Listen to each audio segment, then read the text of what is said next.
콘센트 구멍 하나가 100조짜리 왕좌를 뒤바꿔 놓았습니다. 1990년 소니 시가총액 500억 달러, 삼성은 그 10분의 1도 안 됐습니다. 근데 지금은 완전히 뒤집어졌죠. 도대체 무슨 일이 있었던 걸까요? 답은 여기 이 구멍에 있었습니다. 바로 시작해 보겠습니다. 1980년대로 잠깐 돌아가 봅시다. 이때 메이드 인 재팬이라는 문구는 지금의 메이드 바이 애플과 같은 위상을 가지고 있었어요. 최고급, 최첨단, 신뢰의 상징이었죠. 그 중심에 누가 있었냐면요. 바로 소니입니다. 1979년 소니는 세상에 없던 물건을 하나 내놓습니다. 워크맨. 지금이야 스마트폰으로 음악 듣는 게 당연하지만 그때는 음악을 들으려면 집에 있는 거대한 오디오 앞에 앉아야 했거든요.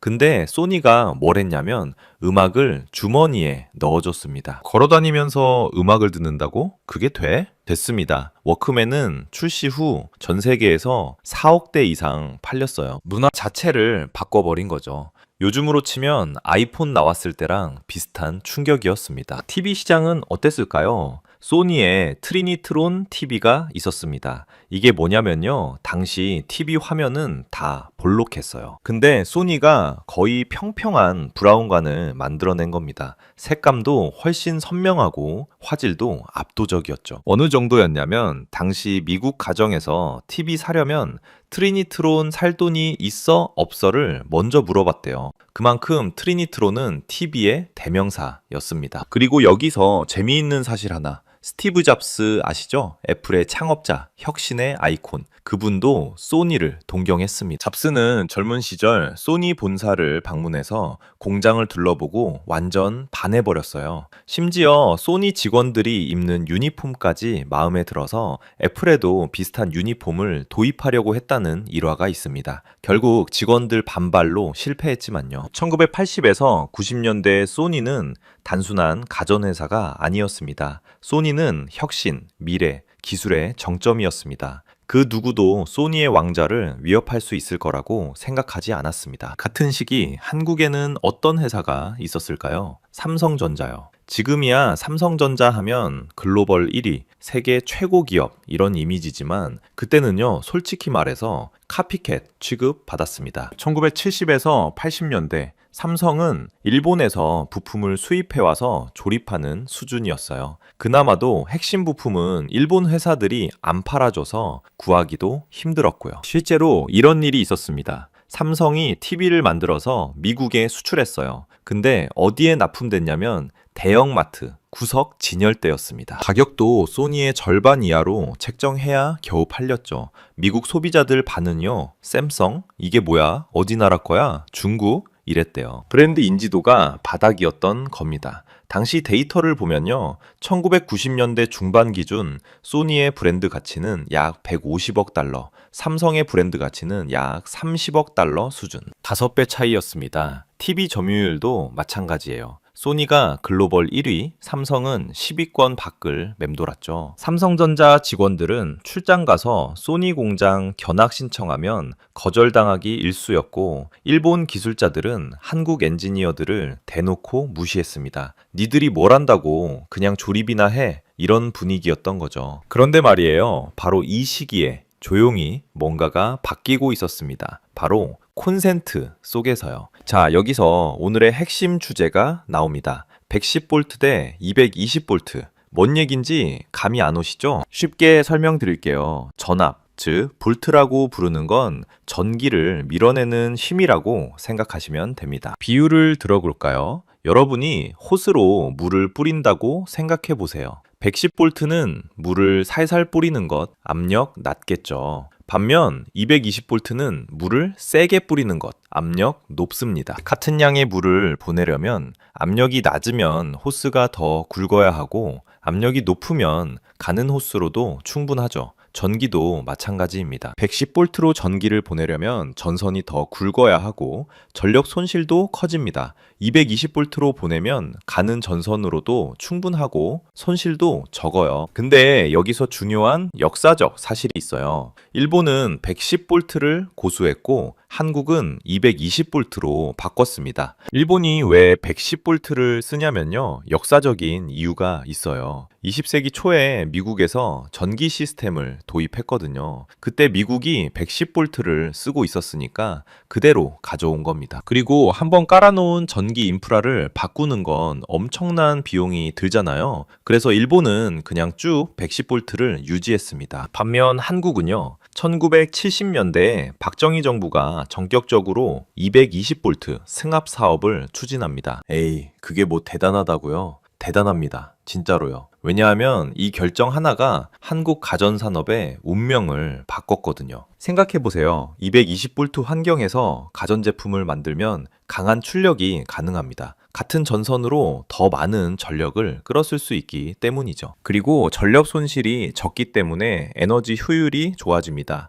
그리고 결정적으로 유럽 시장과 호환됩니다. 유럽도 220볼트 쓰거든요. 반대로 일본의 110볼트 환경은요, 110볼트에서 잘 돌아가는 제품을 만들어서 유럽에 수출하려면 변압기를 달든가 아예 재설계를 해야 했습니다. 추가 비용, 추가 시간, 추가 골치인 거죠. 그러니까 한국 기업들은 내수 시장에서 만든 제품을 거의 그대로 유럽, 동남아, 중동에 수출할 수 있었던 겁니다. 왜? 다 220볼트 쓰는 나라들이니까요. 반면 일본 기업들은 내수용 따로, 수출용 따로 만들어야 했어요. 이게 왜 중요하냐면요, 테스트베드의 차이 때문입니다. 테스트베드가 뭐냐면요, 신제품을 실제 환경에서 시험해보는 곳이에요. 삼성이 한국 시장에서 220볼트용 TV를 만들어서 잘 팔렸다? 그러면 그 제품을 거의 그대로 유럽에 가져가서 팔면 됩니다. 한국 소비자들이 이미 테스트해 준 거나 마찬가지니까요. 근데 소니가 일본에서 110볼트용 TV를 만들어서 잘 팔렸다? 유럽에 가져가려면 다시 변환하고 테스트하고 인증받고 과정이 복잡해지는 거죠. 콘센트 구멍 하나가 가전산업의 기초 체력을 바꿨다. 제가 이렇게 말씀드린 이유가 바로 이겁니다. 물론 이것만으로 소니가 망한 건 아니에요. 이건 원인 중 하나일 뿐입니다. 진짜 문제는 그 다음에 터집니다. 아까 말씀드렸죠? 트리니트론 TV가 얼마나 대단했는지. 그런데요, 이 트리니트론이 오히려 소니의 발목을 잡습니다. 무슨 얘기냐면요, 트리니트론은 브라운관 기술이에요. 쉽게 말해서 아날로그 기술이죠. 근데 2000년대 들어서면서 세상이 바뀝니다. LCD 액정 디스플레이 시대가 열린 거예요. LCD가 뭐냐면요, 지금 여러분이 보고 계신 스마트폰 화면, 모니터, TV 다 LCD 계열이에요. LCD의 장점은 4가지가 있는데 첫 번째는 얇아요. 브라운관은 뒤로 튀어나와야 하는데 LCD는 납작해요. 두 번째는 가볍습니다. 브라운관 TV는 2명이 들어야 했는데 LCD는 혼자도 가능합니다. 세 번째는 전력 소모가 적어서 전기세 절약이 가능합니다. 네 번째는 화면 크기를 키우기 쉽습니다. 브라운관 50인치 거의 불가능하지만 LCD 50인치 가능합니다. 객관적으로 봐도 LCD가 미래였습니다. 근데 소니는 이 전환을 망설였어요. 왜요? 트리니트론이 너무 잘 나갔으니까요. 소니 입장에서 생각해보세요. 우리 트리니트론이 세계 최고야. 수십 년간 투자하고 연구한 기술이야. 브랜드 가치도 어마어마하고. 근데 이걸 버리고 LCD로 간다고? 말이 돼? 이게 성공의 덫입니다.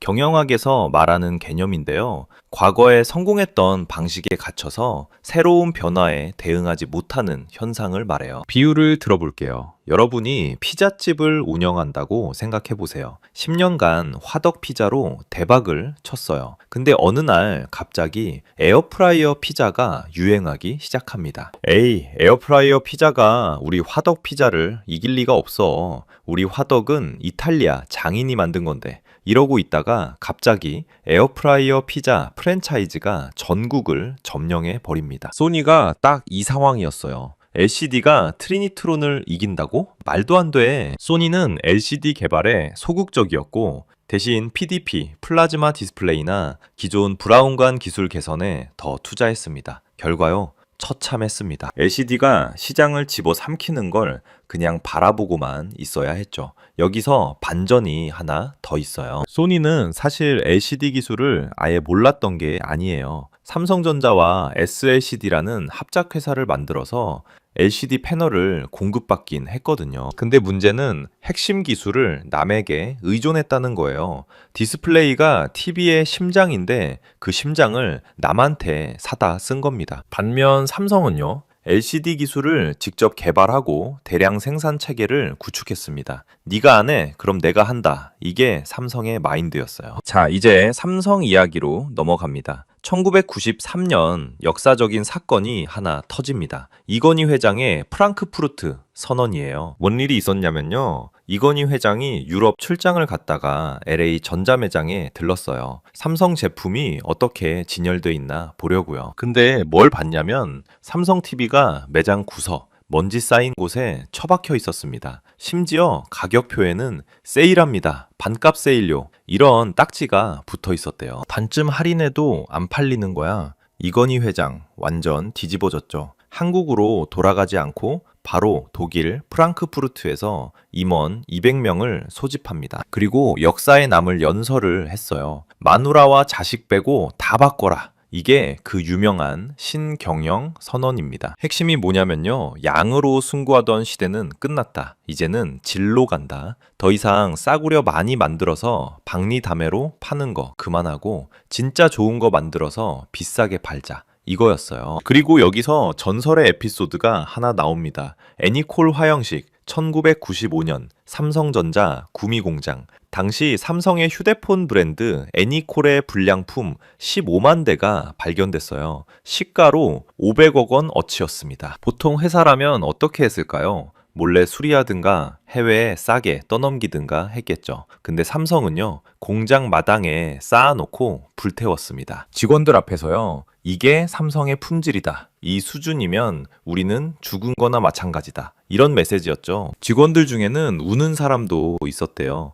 자기가 만든 제품이 불타는 걸 보면서요. 근데 이 충격요법이 통했습니다. 삼성전자 직원들의 품질 의식이 완전히 바뀌었어요. 그리고 삼성은 이때부터 디지털 전환에 올인합니다. 아날로그 시대는 우리가 졌다. 근데 디지털 시대는 이제 시작이야. 여기서 승부 본다. LCD, 반도체, 휴대폰 이 세 가지에 집중 투자하기 시작했죠. 당시 삼성의 연구개발, R&D 투자액 증가율을 보면 놀라워요. 1993년 R&D 투자 약 8천억 원, 2000년 R&D 투자 약 3조 원, 2005년 R&D 투자 약 5조 원, 거의 7년 만에 6배 이상 늘어난 거예요. 반면 소니는 같은 기간 R&D 투자가 거의 정체되어 있었습니다. 투자의 방향과 규모 자체가 달랐던 겁니다. 자, 여기서 또 하나의 중요한 개념이 나옵니다. 갈라파고스 현상. 갈라파고스가 뭐냐면요.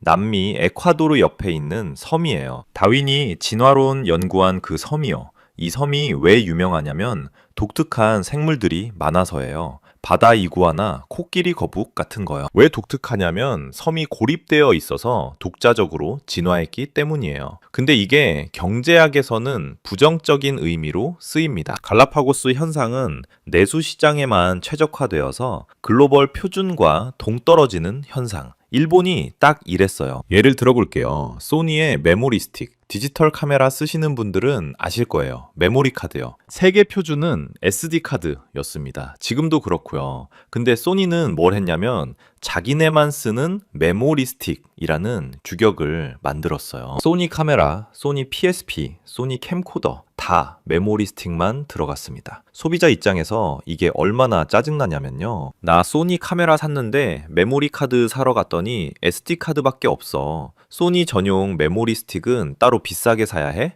이런 상황인 거예요. 베타맥스도 마찬가지였죠. 1980년대 비디오 테이프 전쟁 아시죠? VHS 대 베타맥스. 소니의 베타맥스가 기술적으로는 더 좋았어요. 화질도 낮고. 근데 결과는요. VHS가 이겼습니다. 왜요? VHS는 오픈 표준이었어요. 여러 회사들이 다 쓸 수 있었죠. 반면 베타맥스는 소니만 고집했고요. 결국 소비자들은 여기저기서 다 쓸 수 있는 VHS를 선택했습니다. 이게 독자 규격의 폐해예요. 내 기술이 최고니까 남들이 따라와야 해 라는 오만함이 결국 시장에서 외면받는 결과를 초래한 거죠. 근데요, 이게 110V 문제와도 연결됩니다. 일본의 내수 시장이 워낙 컸거든요. 1억 2천만 인구의 세계 2위 경제 대국이었으니까요. 그래서 일본 기업들 입장에서는요. 굳이 해외 나갈 필요 있어? 일본 내수만 잘해도 충분한데 이런 마인드가 있었던 거예요. 110V 전용 제품,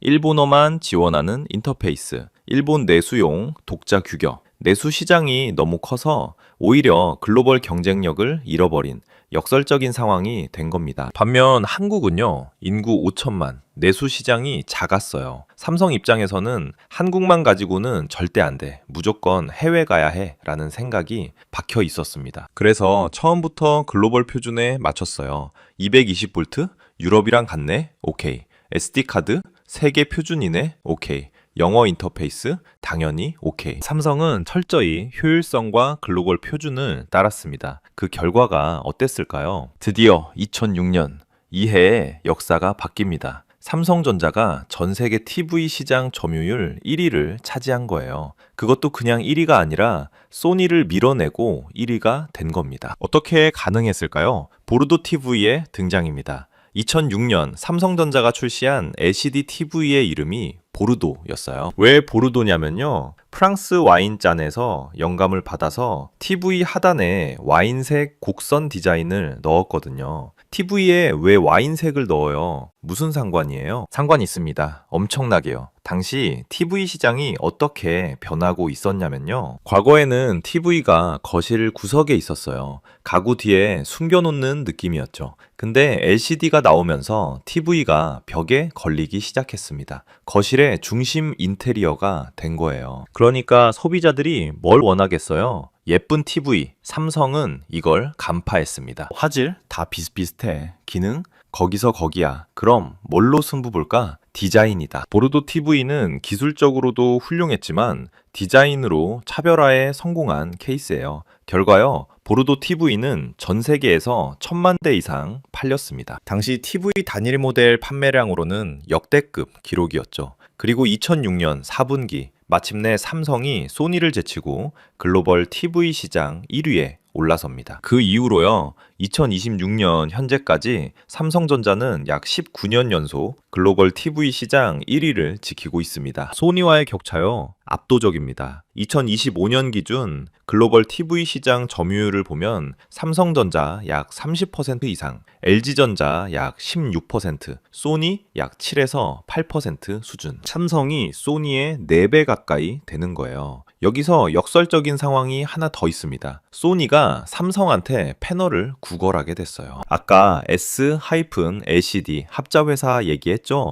처음에는 삼성이 기술 배워가는 거 아니야? 이런 시선도 있었는데요. 나중에는 완전히 역전됐습니다. 삼성이 패널 공급을 끊겠다고 하면 소니 TV 사업이 마비되는 상황까지 간 거예요. 기술의 주도권이 완전히 뒤바뀐 거죠. 공급자와 수요자의 위치가 바뀌었습니다. 20년 전만 해도 삼성이 소니 공장 견학 거절당했는데 이제는 소니가 삼성한테 패널 좀 팔아주세요 하는 상황이 된 겁니다. 세상 참 무섭죠? 자, 오늘 긴 이야기 해봤는데요. 110V 대 220V, 아날로그 대 디지털, 독자 규격 대 글로벌 표준, 이 세 가지 축에서 소니는 다 졌고 삼성은 다 이겼습니다. 근데요, 2026년 현재 상황을 보면 새로운 전쟁이 벌어지고 있어요. AI와 반도체 전쟁입니다. 지금 엔비디아가 AI 반도체 시장을 거의 독점하고 있죠. 점유율이 80% 넘어요. 이 상황이 20년 전 소니와 비슷하다고 보는 시각도 있어요. 너무 완벽한 1위는 위험하다. 물론 엔비디아는 소니와 다르게 빠르게 변신하고 있긴 합니다만 기술 패권의 흥망성쇠는 언제나 일어나는 법이니까요. 그리고 삼성전자도 안심할 수 없습니다. 지금 반도체, 파운드리, 위탁 생산 시장에서 대만의 TSMC에 밀리고 있거든요. 2026년 현재 TSMC의 파운드리 점유율이 약 55%, 삼성은 약 12% 수준이에요. 소니가 삼성에게 당했던 것처럼 삼성도 언젠가 다른 기업에 당할 수 있습니다. 역사는 반복되니까요. 자, 오늘 영상 유익하셨나요? 콘센트 구멍 하나에서 시작된 이야기가 여기까지 왔네요. 앞으로 콘센트 보실 때 조금 다르게 보이실 거예요. 아, 이 구멍이 세계 경제를 바꿨구나. 하면서요. 다음에도 재미있고 유익한 경제 이야기로 찾아뵙겠습니다. 보통의 경제학 구독과 좋아요, 알림 설정까지 부탁드리고요. 댓글로 여러분 생각도 남겨주세요. 그럼 다음 영상에서 만나요. 감사합니다.